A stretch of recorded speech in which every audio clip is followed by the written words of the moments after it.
दिनै आसामनि chief minister बिथाङा उदालगुरियाव फैदों आरो UPPL BJP आरो UPPL BJP आरो AGP जोंनि गासैबो दैदेनगिरि मावथिफोरजों जयै बिथाङा सावरायदों आरो दरं उदालगुरि समस्तिनि थाखाय जोंनि बिजाथि दिलीप सयकिया बिथांखौ देरहाहोनांगौनि थाखाय दिनै बे सावरायनाया जादों आरो बेवहाय बिथाङा बिसायख'थियाव बोरै खामानि मावनांगौ बिनि सायाव मोजां मोनसे जोंनो माने माखासे बाथ्राफोरखौ बुंलांदों आरो अलरेडि जोंनि वार्कारफोरा मावथिफ्रा रेडि जाखाबाय नैबे बिसायख'थिनि थाखाय बेवहाय जेबो गोनो गोथो गैया गोबां भट लानानै जि NDA नि बिजाथि दिलीप सयकिया बिथाङा देरहागोन बियो निश्चित जाबाय बेसेबां रोखा बे मोर देन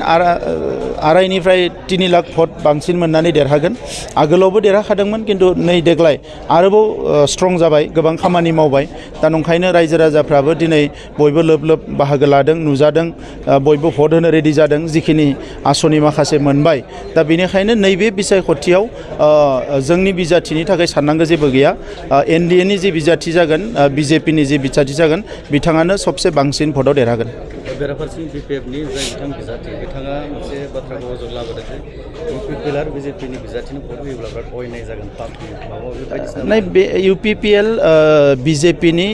जि बिजाथि बिनो भट होयोबासो मोजां जागोन मानोना डेभेलपमेन्ट जागासिनो दङ दायो बेफोर डेभेलपमेन्टखौ BPF नि समाव खालामनो हायाखैमोन जि डेभेलपमेन्टआ दा उदालगुरि जिल्लायाव जागासिनो दङ एबा तामुलपुर ओनसोलाव जागासिनो दङ दिनै मेडिकेल कलेज मोनबाय तामुलपुराव उदालगुरि डिस्ट्रिक्टआव गोबां माखासे गोदान आसनि फैगासिनो दङ दा बेफोर आसनिफोरखौ दिनै बै समावसो मोननो हादों ओंखायनो बेबायदि जेबो गैया बिथांमोना ओरैनो नङै खोथाफोरखौ बुंनानै फोसावलाबायो बेजों जेबो गैया आरो दुर्गा दास बर'नो जे सोरबा भट होगोन बेखौ जोंहा माने सन्देह दङ मानोना बिथांनि पास्ट हिस्ट्रि बेखौ बयबो मिथिगौ थांनाय समाव बिथाङा सोरमोन मामोन मा मावोमोन बेखौ बयबो मिथिगौ आरो बिसेसकय BPF आ बेवहाय बिसायख'थि गेलेदों बिथांमोननि सिम्बलखौ हमथाना दोननो थाखाय बे जाहाथे गोमालाङा आरो फैगौ समनि थाखाय साफा सानै जि वार्कारफोर दङ बिसोरखौ गावसोरनि आफादाव हमथाना दोननो थाखायसो इलेक्सन गेलेदों बिनि बादै जेबो नङा बेसेबां गनायथाव बे बाथ्राया जे पार्टी बुंनाय मा होनदों पार्टी होननानै बुंनाय सासे बिजाथिया गुबुन सासे बिजाथिखौ पार्टी सोरखौ होनदों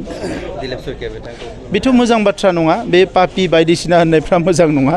दा बिथांमोना बेबायदि बुंनानै रायजो राजाफोरखौ जेबो मिसलिड खालामनो हाया गावनि आखलखौसो रायजो राजानि सिगाङाव दिन्थिनाय जायो थेंक इउ